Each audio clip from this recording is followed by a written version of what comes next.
नमस्कार, मेरा नाम है सांत्वना और स्वागत करती हूँ आप सभी का अपने चैनल ज्ञानोदय में। तो जैसा कि आप सभी जानते हैं कि हिंदी साहित्य की श्रृंखला में हम जिस विषय पर चर्चा कर रहे थे पिछली बार वो था रासो साहित्य। तो रासो साहित्य के अंतर्गत हमने उसकी जो विशेषताएँ थी और प्रवृत्तियाँ थी वो सभी हम कंप्लीट कर चुके थे। और इसके बाद जो सबसे महत्वपूर्ण जो प्रश्न बनते हैं वो बनते हैं रासों के नामकरण से।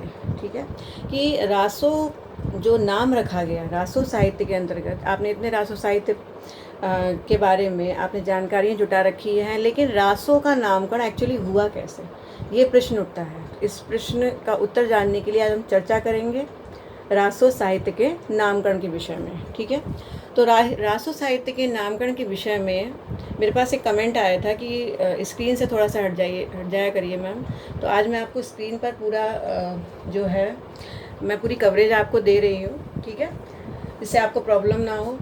तो देखिए, रासों का नामकरण जो किया गया था, कई सारे विद्वान थे, आपने पढ़ा भी होगा। कई सारे विद्वान ऐसे थे जिन्होंने रासों का नामकरण दिया था। कुछ बुक्स में आपको 2 विद्वान मिल जाते हैं, किसी में 3 मिल जाते हैं, लेकिन यहाँ पर मैंने आपको मैक्सिमम जितने भी विद्वानों के बारे में पूछा जाता है परीक्षा में, मैंने सभी यहाँ पर लिखे हुए हैं। ठीक है, तो अगर आप एक बार इस वीडियो को देख लेंगे तो ये प्रश्न आपका कहीं नहीं जाएगा एग्ज़ाम से। ठीक है, तो देखते हैं। देखिए, सबसे पहले आता है कविराज श्यामल दास। ये जो थे कविराज श्यामलाल दास, डॉक्टर काशी प्रसाद जायसवाल, ये 2 विद्वान थे। कौन कौन से? कविराज श्यामलाल दास और डॉक्टर काशी प्रसाद जायसवाल। ये जो 2 विद्वान थे, इन्होंने जो रासो शब्द बताया था कि इसकी उत्पत्ति जो है वो रहस्य शब्द से हुई है ना। रासो का मतलब उन्होंने रहस्य बताया। ठीक है, क्योंकि जो वीरगाथा काव्य लिखा गया, जो रासो काव्य लिखा गया, उसमें कहीं ना कहीं काव्य के अंतर्गत रहस्य की भावना छिपी होती थी काव्य में। तो इसीलिए उन्होंने उसको एक रहस्य की उपाधि दे करके बताया कि रहस्य से ही रासो शब्द का नामकरण हुआ है। ठीक है, तो यहाँ पर क्या आएगा? रहस्य। उसके बाद आता है श्री हरप्रसाद शास्त्री और श्री विंध्येश्वरी पाठक। ठीक है, ये 2 विद्वान और विदुषी थी। ये श्री हरप्रसाद शास्त्री और श्री विंध्येश्वरी पाठक, इन्होंने जो है रासों का नामकरण किया राज यश नाम से। जैसा कि आप सभी को पता है और पिछले वीडियो में मैंने आपको अच्छे से बताया भी था कि जो रासो काव्य था, ठीक है, उसमें क्या होता था, जो आश्रयदाता हुआ करते थे, जितने भी राजा हुआ करते थे, जो आश्रय देते थे कवियों को, तो उन जो कवि हुआ करते थे वो राज यश गाया करते थे, है ना, यानी अपने राजा का यश गाया करते थे अपनी कविताओं में। तो उन्होंने, जो श्री हरप्रसाद शास्त्री और श्री विंध्येश्वरी पाठक थे, उन्होंने कहा ये राज यश से जो है, इस शब्द से नामकरण हुआ है रासों का। तो ये मानते हैं ये दोनों लोग कि राज यश से रासों का नामकरण हुआ। उसके बाद जो अगला है गारसदा तासी, बहुत ही फेमस नाम है, आप सभी जानते हैं इसके विषय में, है ना। गारसदा तासी, पहला इतिहास लिखा गारसदा तासी ने हिंदी साहित्य का। तो ये जो फ्रांसीसी विद्वान थे गारसदा तासी, इन्होंने ये कहा कि वास्तव में रासों का नामकरण जो है वो राजसूय शब्द से हुआ है। राजसूय शब्द से क्या अर्थ निकलता है?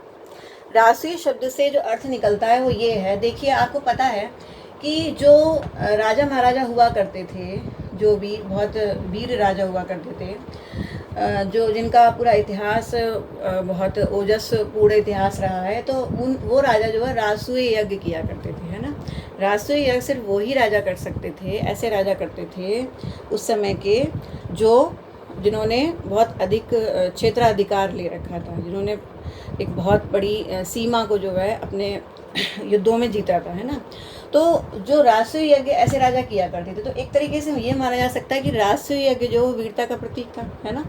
तो इसीलिए गारसदा तासी ने ये माना कि जो रासो शब्द आया है वो राजसूय से आया है। ठीक है, उसके बाद आगे चलते हैं। फिर आता है आचार्य रामचंद्र शुक्ल।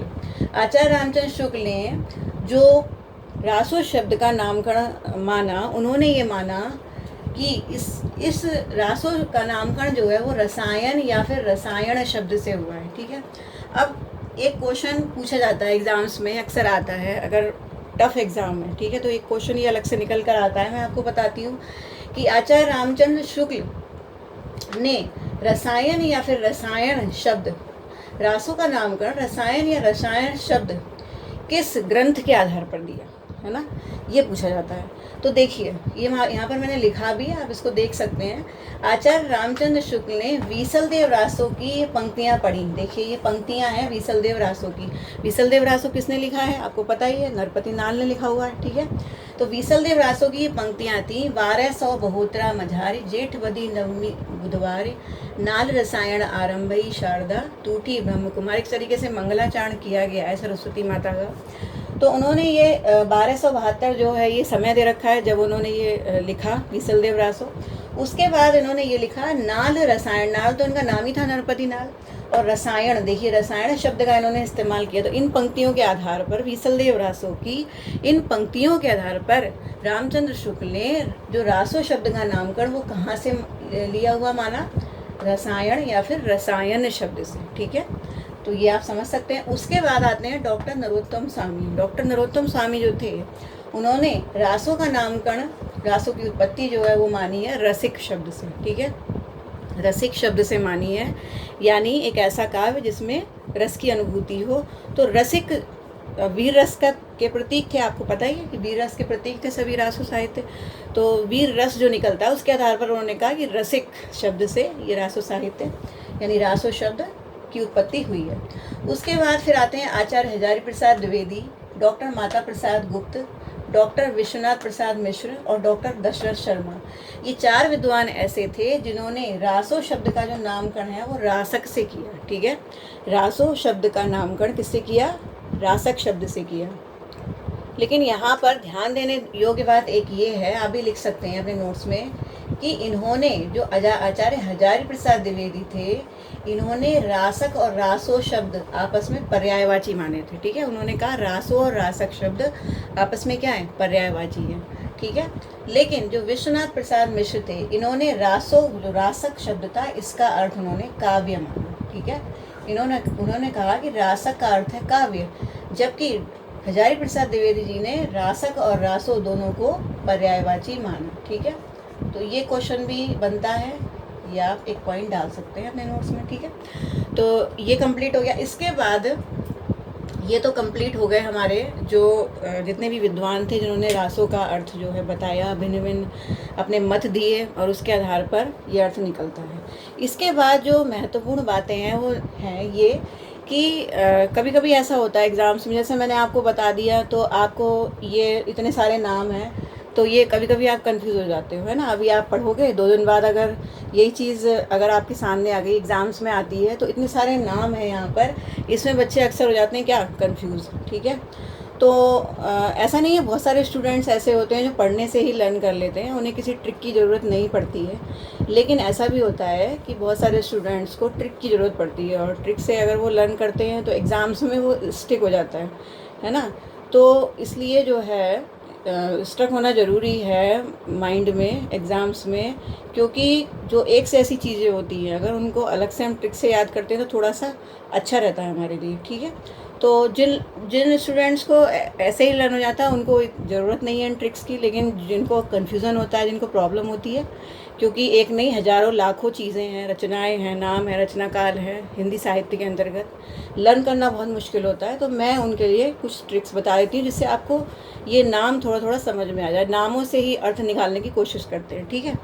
तो देखते हैं। अब देखिए कविराज श्यामलाल दास और डॉक्टर काशी प्रसाद जायसवाल, इसको आप कैसे लर्न करेंगे।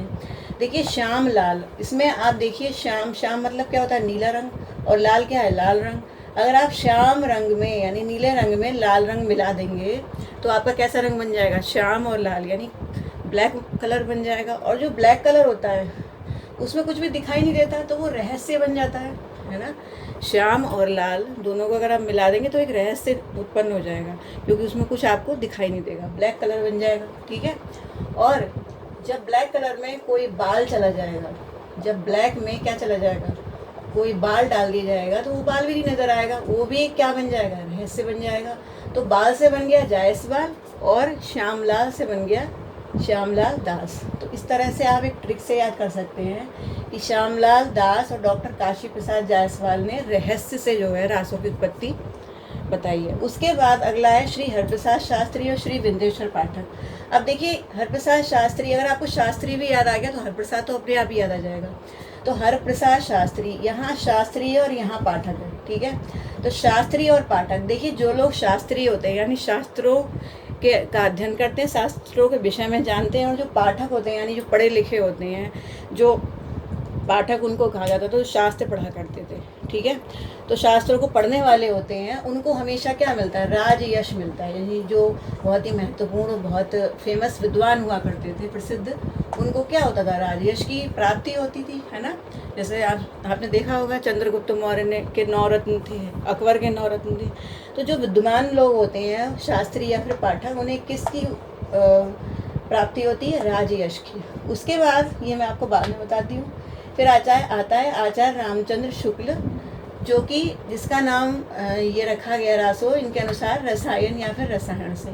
तो ये तो आप यहाँ से भी लर्न कर सकते हैं बीसल देव रासो से, लेकिन कभी कभी कंफ्यूज भी हो जाते हैं। तो इसके लिए आप ऐसे लर्न कर सकते हैं कि राम नाम का एक लड़का है जिसे अपना मुख जो है वो चंद्रमा के समान बनाना है, मतलब सुंदर बनना है। तो सुंदर बनने के लिए वो क्या करेगा, किसी केमिकल का यूज़ करेगा, किसी क्रीम का यूज़ करेगा, किसी लेप का यूज़ करेगा, जो भी वो लगाएगा केमिकल या फिर रसायन, तो उससे उसका जो राम है उसका जो मुख है वो कैसा हो जाएगा, वो चंद्र के समान हो जाएगा। तो इस तरह से आप याद कर लेंगे कि रामचंद्र शुक्ल ने रसायन या फिर रसायन बताया था। उसके बाद आता है डॉक्टर नरोत्तम स्वामी। तो नरों में उत्तम कौन होते हैं, नरों में उत्तम, नरोत्तम का मतलब क्या होता है, नरों में उत्तम, ठीक है। तो नरों में उत्तम कौन होते हैं, जो कि रसिक होते हैं, यानी जिनकी बातें मीठी होती हैं, जो रस भरी बातें करते हैं, वो नरों में उत्तम माने जाते हैं, ठीक है। तो लोग उन्हें क्या करते हैं, पसंद करते हैं, क्योंकि वो रसिक होते हैं, ठीक है, मीठी मीठी बातें करने वाले। यहाँ से आप केवल अर्थ निकाल रहे हैं, केवल लर्न करने के लिए, जिससे आपको अच्छे से लर्न हो जाए, ठीक है। तो यहाँ तक की ट्रिक्स मैंने आपको बता दी हैं। अगले वीडियो में मैं आपको और जो 2-3 ट्रिक्स बची हैं वो बता दूँगी, और नेक्स्ट वीडियो में मैं आपको बताऊंगी आदिकाल का नामकरण किन किन विद्वानों ने दिया, ठीक है। तो आप इतना कर लीजिए, फिर मिलती हूँ नेक्स्ट वीडियो में। नमस्कार।